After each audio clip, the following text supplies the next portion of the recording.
Lily Bennett hated field trips. At 13 years old, she'd rather be home with her collection of ancient language books than stuck on Mars with 28 classmates who thought she was weird. But here she was, standing at the edge of Valles Marineris, the largest canyon in the solar system, pretending to care about rocks. Her teacher, Mrs. Patterson, droned on about geological formations while everyone else took selfies. Lily pulled out her tablet, the one she'd modified with translation software she'd coded herself. She was scanning the canyon walls out of boredom when something impossible appeared on her screen. Patterns. Mathematical sequences carved into rock that shouldn't have patterns at all. She squinted through her thick glasses at the cliff face. There, barely visible in the reddish stone, were symbols that looked almost like writing. Her heart started pounding. This wasn't natural. This was artificial. This was something no one else had noticed. "Mrs. Patterson, I need to use the bathroom," Lily said, already backing away from the group. Her teacher waved her off without looking, too busy trying to stop two boys from throwing Mars dust at each other.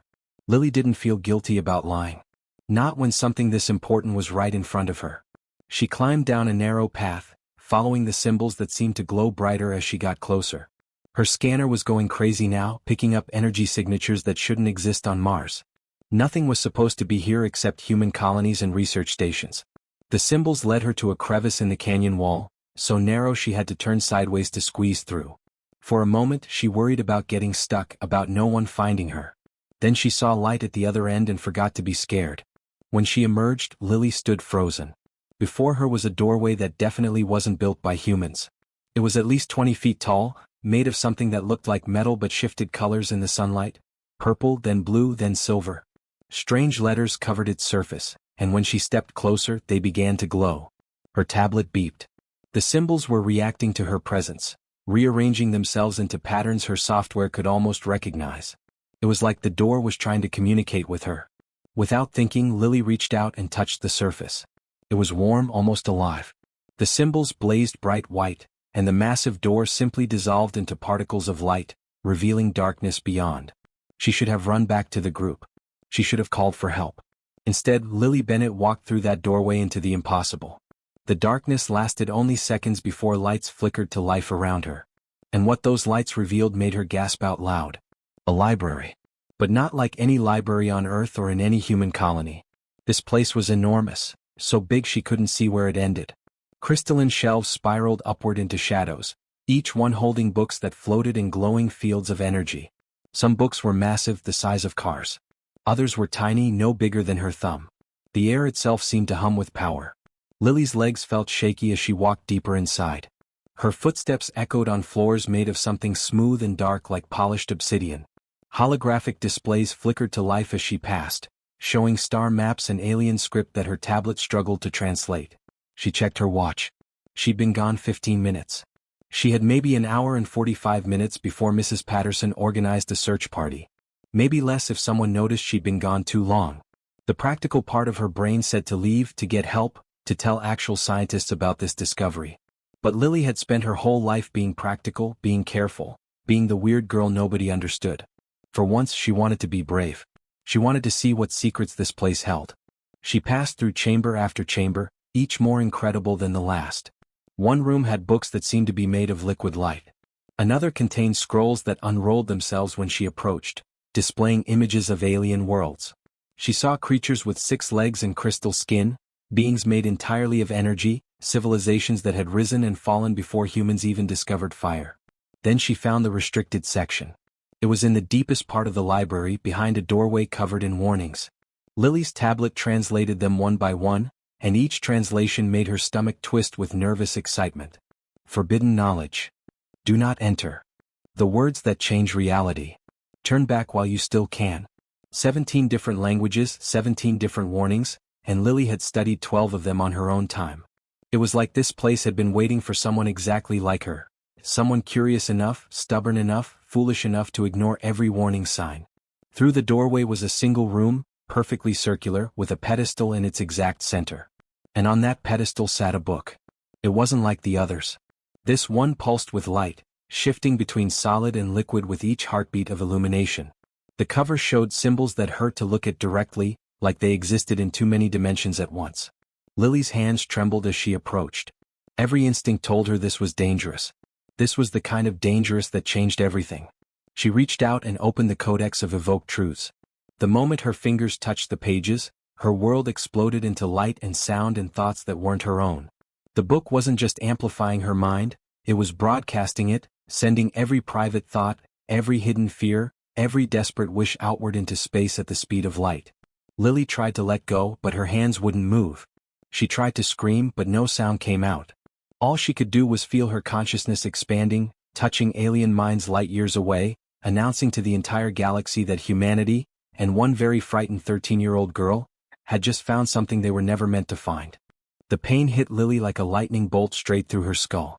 It wasn't physical pain, it was worse. It was the feeling of having every private thought, every embarrassing memory, every secret fear ripped out of her mind and thrown into the universe for everyone to see. She could feel her thoughts traveling outward like ripples on a pond, except this pond was infinite and the ripples never stopped. The book in her hands burned with cold fire, pages flipping on their own, showing images that weren't images at all but pure concepts made visible. Lily saw herself through alien eyes. Hundreds of them. Thousands. Beings she couldn't even comprehend were suddenly aware of her existence, and she was aware of theirs.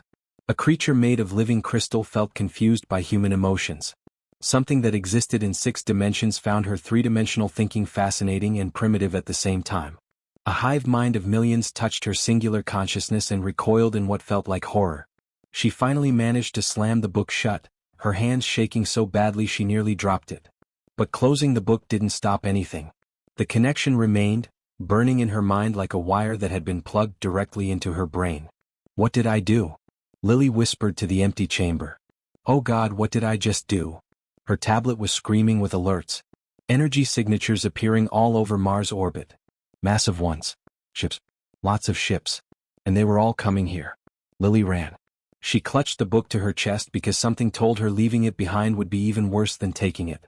Her footsteps echoed through the ancient library as she sprinted back the way she'd come, past the floating books and holographic displays, past the warnings she should have listened to.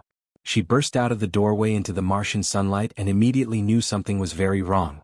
Military vehicles surrounded the canyon entrance. Soldiers in environmental suits were setting up equipment. Helicopters circled overhead. And there, standing with Mrs. Patterson and looking absolutely terrified, were her parents. Lily. Her mom, Dr. Rebecca Bennett, ran toward her the moment she appeared. Thank God, we thought. What is that? What are you holding? Lily looked down at the book. In the Martian sunlight, it looked almost ordinary. Almost. Mom, I found something. I found a library and I opened this book and I think I just told every alien in the galaxy where Earth is. For a moment, nobody moved. Then chaos erupted. A military officer, his name tag read Colonel Hayes, grabbed a radio. She's confirmed it. The source is the kid. Get me a line to Earth Command now. Wait, what's happening? Lily's dad, Tom Bennett, tried to pull her away from the soldiers. Someone explain what's going on. Colonel Hayes pointed at the sky. 3 alien vessels entered Mars orbit 17 minutes ago. More on the way. They're all converging on this location, and every single one of them is demanding we hand over whoever activated the ancient site.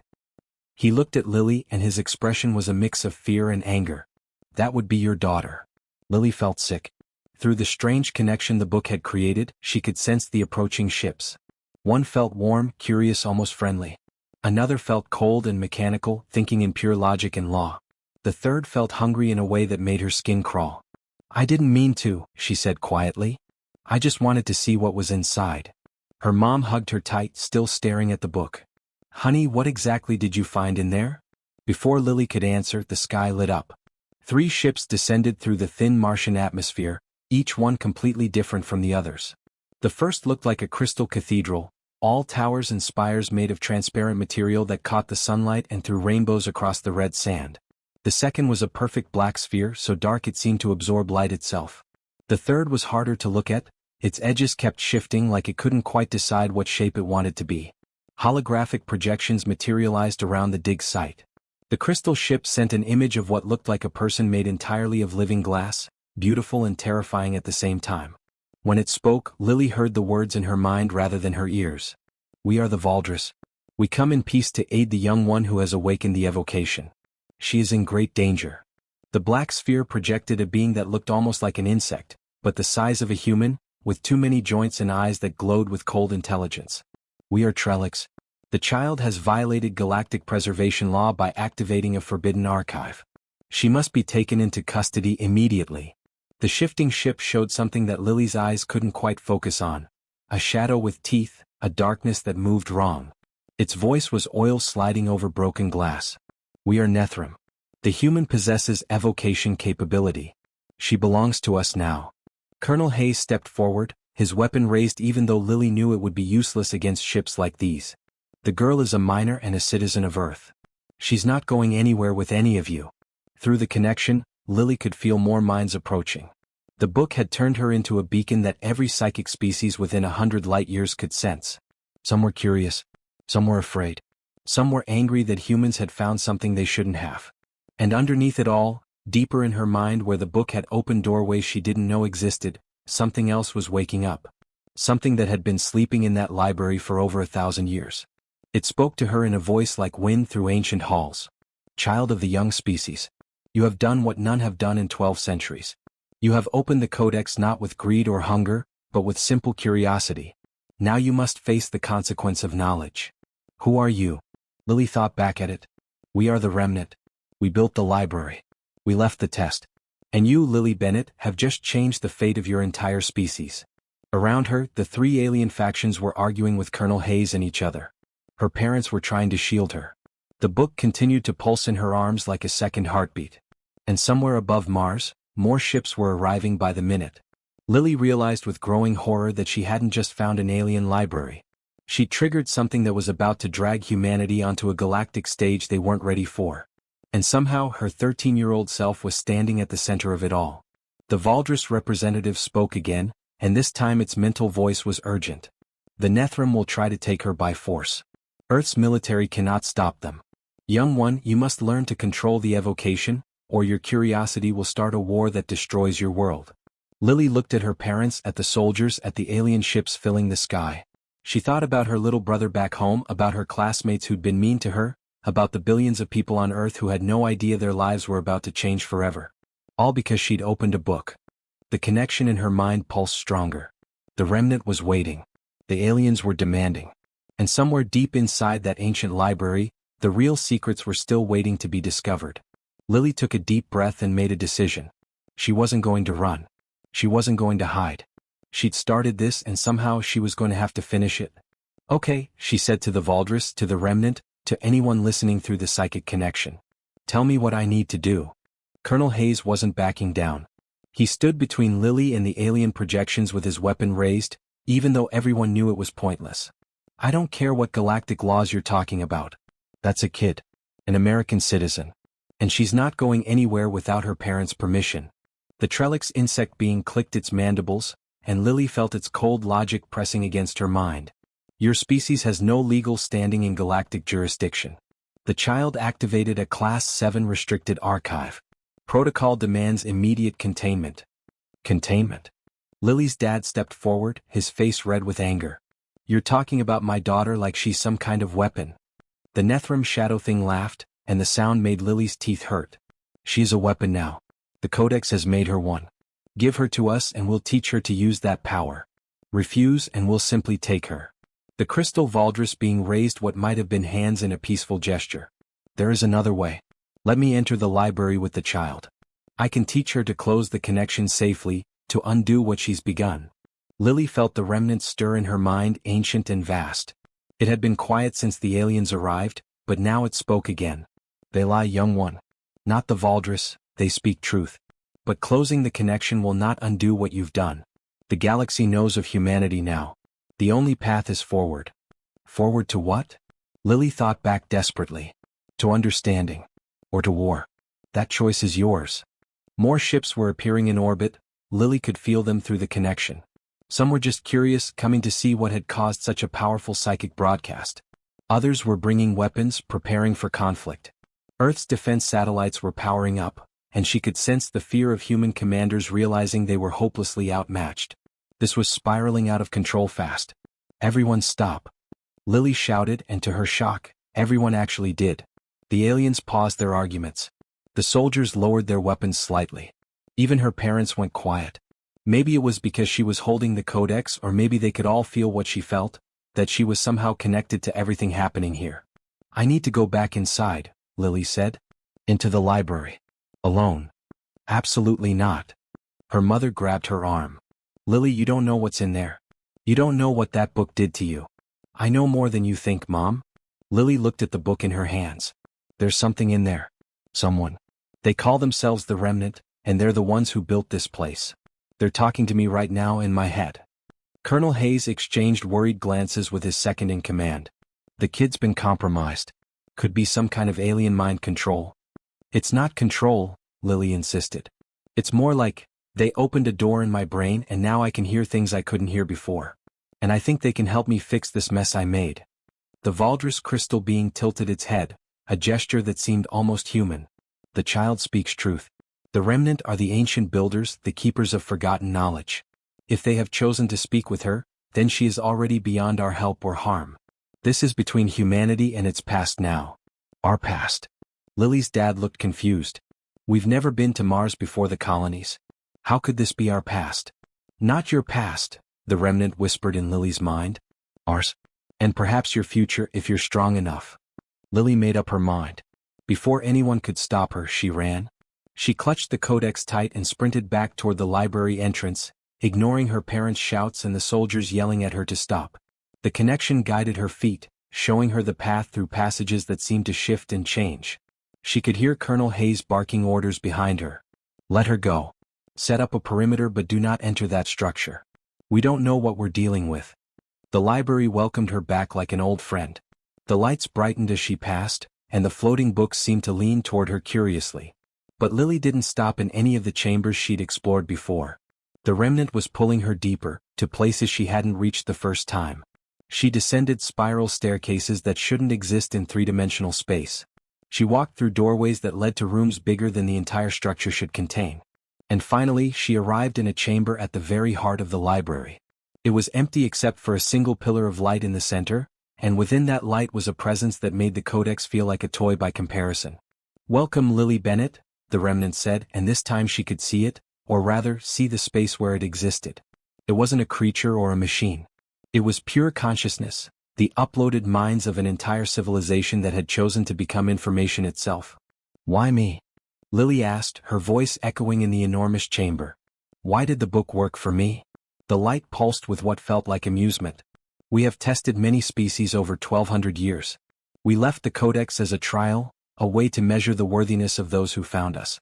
Most who opened it were consumed by their own amplified desires, greed, conquest, hunger for power. Their own thoughts destroyed them. Lily shivered, thinking how close she'd come to that fate. But you, the Remnant continued, opened the codex with different thoughts. You were lonely. You wanted connection, understanding. You didn't seek to dominate, you sought to be seen. That saved you. That made you different. Different how? Your species is young, chaotic, contradictory. You can hold opposing thoughts in your minds without breaking. Love and hate, hope and despair, selfishness and sacrifice all existing together. Most species cannot do this. They find it illogical, even painful. But this flexibility, this emotional complexity, makes humanity uniquely suited for what must come next. What must come next? Lily clutched the codex tighter. Everyone out there wants to either protect me, arrest me, or use me as a weapon. I just wanted to read some books. I didn't want any of this. We know. But the galaxy has found you now, and there is no returning to ignorance. The question is not whether humanity will join the greater cosmos. That choice has been made. The question is how. Will you enter as victims? As threats? Or as something the galaxy has never seen before? Through the connection, Lily could feel the tension building outside. The Nethrum ships were moving closer. Earth was scrambling fighters that wouldn't stand a chance. The Trellics were preparing to enforce their laws by force. And caught in the middle were billions of humans who didn't even know aliens existed until today. You said I have to choose, Lily said. Choose what? Whether to complete the evocation or close it. If you close it now, you will save yourself. The connection will fade. The aliens will argue over jurisdiction but eventually leave. Earth will have time to prepare before the next contact. And if I complete it? The Remnant's light dimmed slightly. Then you must show them everything. Not just your thoughts but all of humanity's. Every contradiction, every flaw, every moment of beauty and horror your species has created. You must broadcast not just who you are but who your people are. It will be overwhelming. May break you. But it is the only way to make the galaxy truly understand humanity before they make their judgment. Lily thought about her little brother, Danny, back home in Chicago. He was only 8 and obsessed with building things with blocks. He'd asked her once why people fought wars when they could just talk things out. She'd laughed and called him naive. But maybe that's exactly what humanity needed right now. Someone naive enough to believe that showing the truth could actually change minds. If I do this, Lily said slowly, if I complete the evocation and show them everything, what happens to me? We don't know. No one has ever completed an evocation before. You will be the first. That wasn't reassuring. But Lily looked at the codex in her hands, felt the weight of all those alien minds pressing at the edges of her consciousness, and thought about what Colonel Hayes had said. She was just a kid. She was 13 years old and she liked reading and coding and she'd never asked to be special. But she'd opened the book. She'd made the choice to walk through that door. And now she had to live with the consequences. Okay, Lily said, her voice barely a whisper. Tell me how to complete it. The remnant's light blazed bright. You already know, child. You've always known. To show them who humanity is, you must simply reach out and let them see.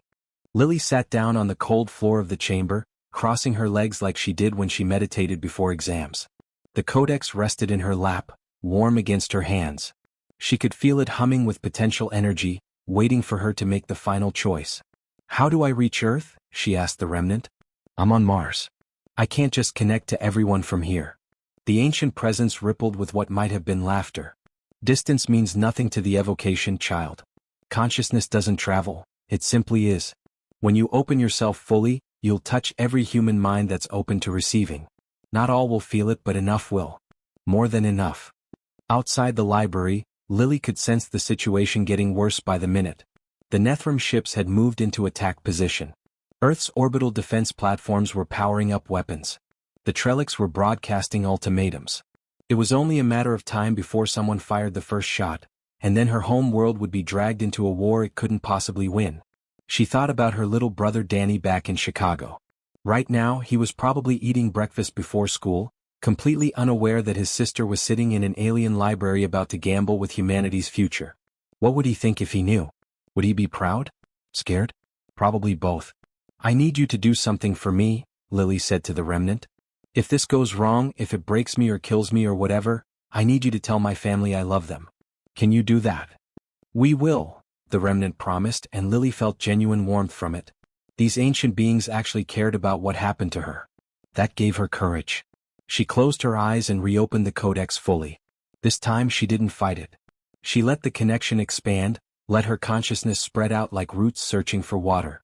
And just like the remnant said, distance didn't matter. She found Earth instantly. 7 billion human minds burning like candles in the darkness of space. Some were bright and clear, others dim and troubled. She could feel the chaos of cities, the quiet of rural areas, the desperate loneliness of people who felt just like she did, unseen and misunderstood. But she didn't just want to broadcast her own thoughts this time. She wanted to show the galaxy what humanity really was, in all its messy, complicated glory. So Lily reached out and touched everything. She touched the memories of a doctor in Mumbai saving a child's life at 3 a.m.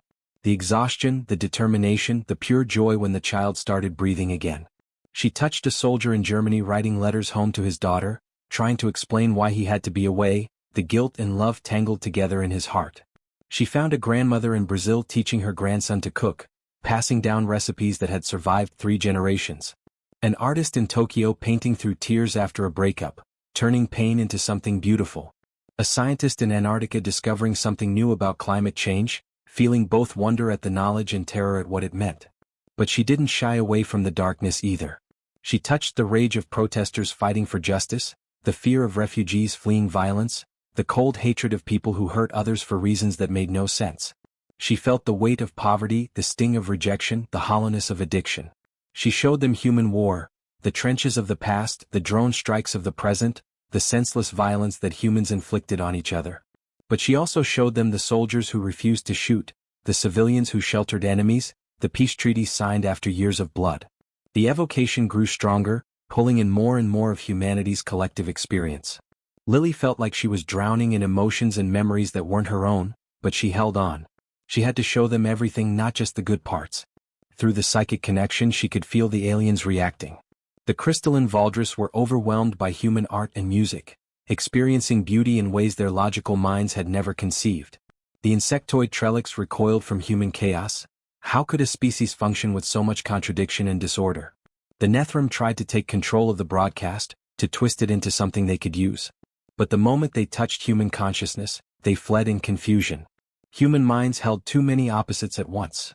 Love and hate, creation and destruction, hope and despair, all existing in the same thought. It was incomprehensible to them, almost painful. More alien species were joining the connection now, drawn by the unprecedented broadcast. A hive-mind collective experienced the concept of individuality for the first time and found it both terrifying and fascinating. A species that communicated only through mathematics struggled to understand human poetry. Ancient civilizations that had achieved perfect logic watched humans make decisions based on emotion and couldn't decide if it was genius or madness. Back on Mars, Colonel Hayes was watching his instruments go haywire. Every sensor, every scanner, every piece of equipment designed to detect psychic energy was maxed out. "What the hell is that kid doing in there?" he muttered. Lily's mother pressed her hands against the library entrance, tears streaming down her face. She could feel something, not the full evocation but echoes of it. Every parent's fear for their child, every mother's desperate love. "Come back to us, baby," she whispered. "Please come back." Inside the chamber, Lily was struggling. The weight of 7 billion perspectives was crushing her. She could feel her own identity starting to blur, to dissolve into the collective experience of humanity. She was a 13-year-old girl from Chicago, but she was also everyone else at the same time. "I can't hold this," she gasped to the remnant. "It's too much. There's too many of us." "You're almost there," the remnant encouraged.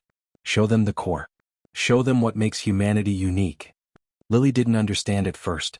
Then she felt it, the thing that ran through every human experience she'd touched. It wasn't logic or strength or intelligence. It was something simpler and more profound. Hope. Even in the darkest moments she'd witnessed, the wars, the suffering, the cruelty, there was always someone hoping for better. The doctor hoping to save one more life. The soldier hoping to come home. The refugee hoping for safety. The artist hoping their pain meant something. Humans never gave up hoping, even when hope seemed impossible. They were a species that looked at the stars and dreamed of reaching them, that faced extinction and fought back anyway, that loved each other despite knowing love could break their hearts. She showed the galaxy this truth. Not that humans were perfect or peaceful or logical, but that they were stubborn survivors who carried hope like a torch through the darkness, passing it from generation to generation, refusing to let it die. The evocation reached its peak. For one brilliant moment, every alien consciousness connected to the broadcast understood. They felt what it meant to be human, the contradictions, the struggles, the persistent, irrational hope that tomorrow might be better than today. Then Lily's strength gave out. The codex fell from her hands and she collapsed on the cold floor of the chamber. The connection didn't break completely, but it faded to a manageable level. She could still feel the echoes of all those minds, but they no longer threatened to drown her. "Did it work?" she asked weakly. The remnant's presence wrapped around her like a warm blanket. "Rest now, child. You've done something extraordinary. Something we weren't sure any being could do. You've shown the galaxy not just who humanity is, but why they matter."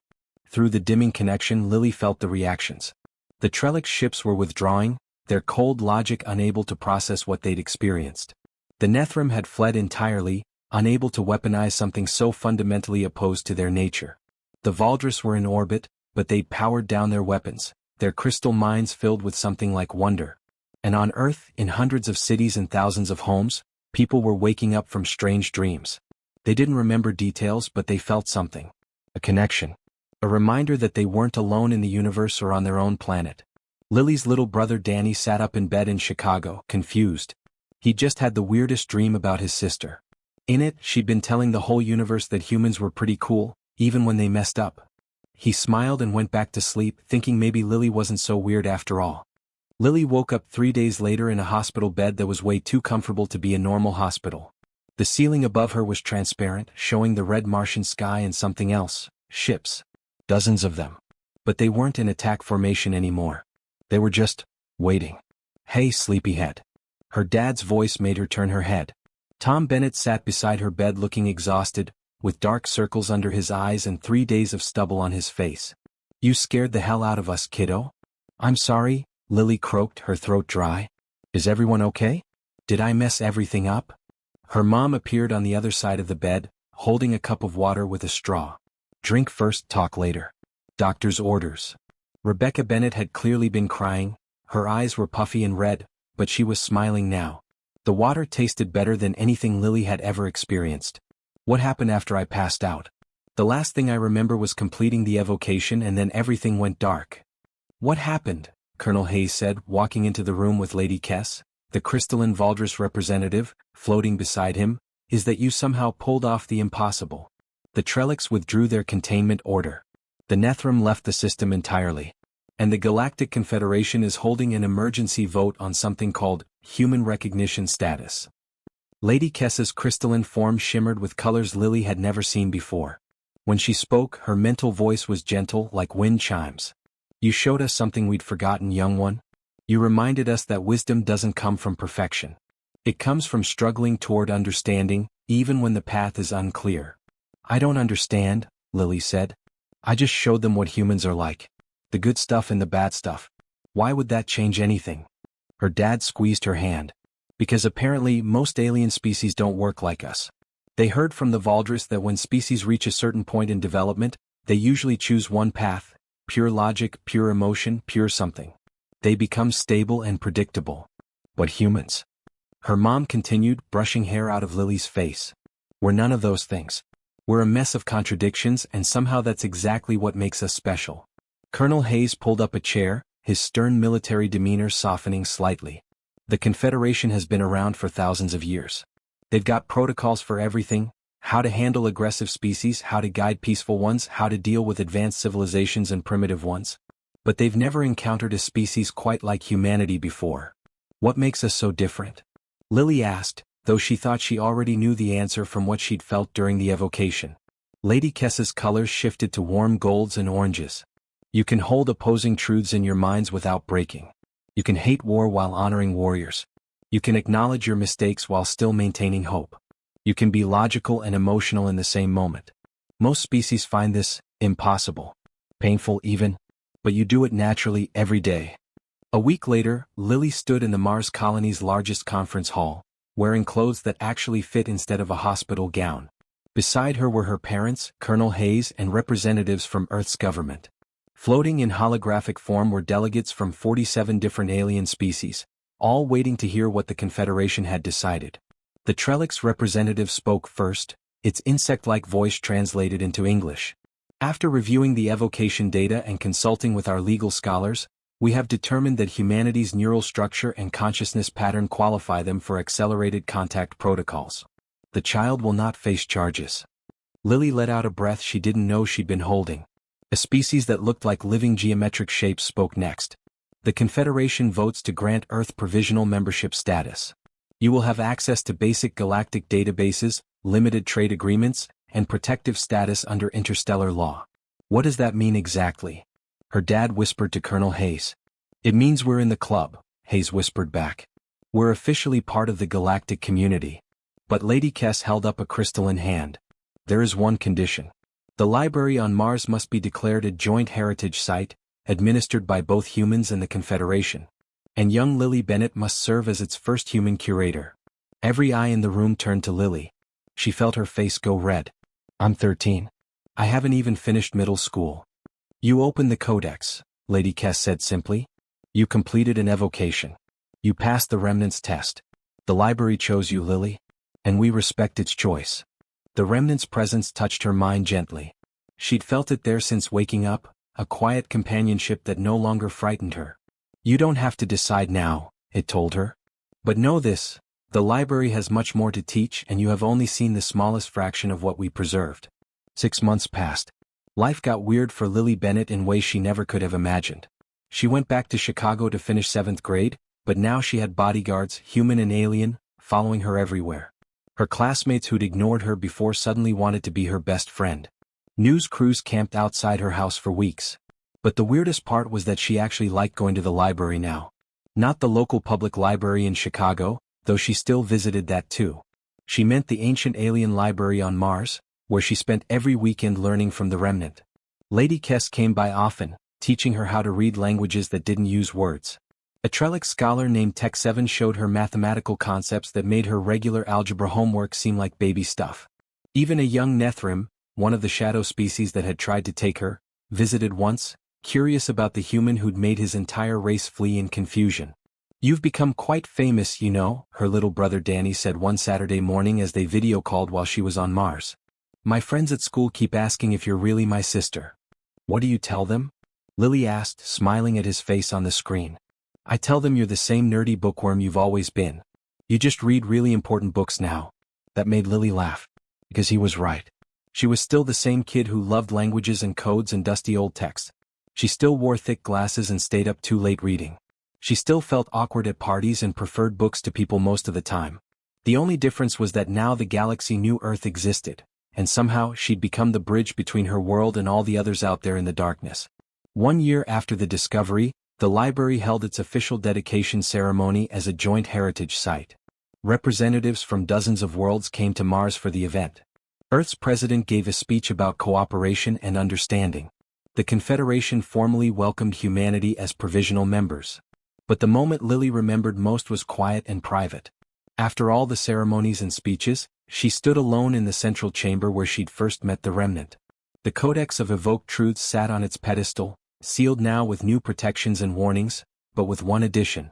A plaque in English, Trellick script, Valdris symbols and 40 other languages read, "Opened by Lily Bennett, age 13, Earth." She reminded us that to understand others, we must first have the courage to show ourselves, flaws, fears and all. "Do you regret it?" the remnant asked her. Opening the book? All the chaos that followed? Lily thought about that. She thought about the fear, the pain, the weight of 7 billion minds pressing against hers. She thought about the danger she'd put Earth in, the war that had almost started, the responsibility she now carried. But she also thought about Lady Kess teaching her about stars. About Tech7's patience with her questions.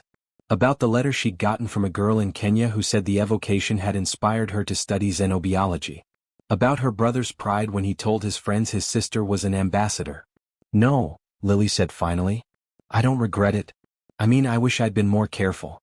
I wish I'd understood what I was doing before I did it. But if I hadn't opened that book, we'd still be alone out here. We'd still think we were the only ones who mattered. And now we know we're part of something bigger. Scary and complicated and sometimes dangerous, but bigger. That's worth something, right?" The remnant's presence felt warm, approving. The test was never about whether humans were perfect, Lily. It was about whether they were ready to grow. You proved they were. Lily walked through the library, past floating books and holographic displays, past chambers filled with secrets humanity was only beginning to understand. She had homework due on Monday, a paper on the French Revolution that seemed impossibly boring compared to learning about civilizations that had risen and fallen before humans discovered fire. But she'd write that paper anyway. Because that was part of being human too, dealing with ordinary life even when extraordinary things were happening. Going to school, arguing with your parents about bedtime, complaining about homework, dreaming about the future. As she left the library and headed back to the transport that would take her home, Lily looked up at the stars visible in Mars's thin atmosphere. Somewhere out there were the Valdris, the Trellicks, the dozens of other species she'd touched during the evocation. Somewhere out there was a galaxy that humanity was now part of, for better or worse. And it had all started because a lonely, nerdy 13-year-old girl had walked into a library and done the most human thing possible. She'd opened a book and started reading. Maybe that was humanity's real gift to the galaxy. Not weapons or technology or perfect logic. Just curiosity, hope, and the stubborn belief that understanding was always worth the risk of being understood. Lily smiled and headed home. She had a paper to write.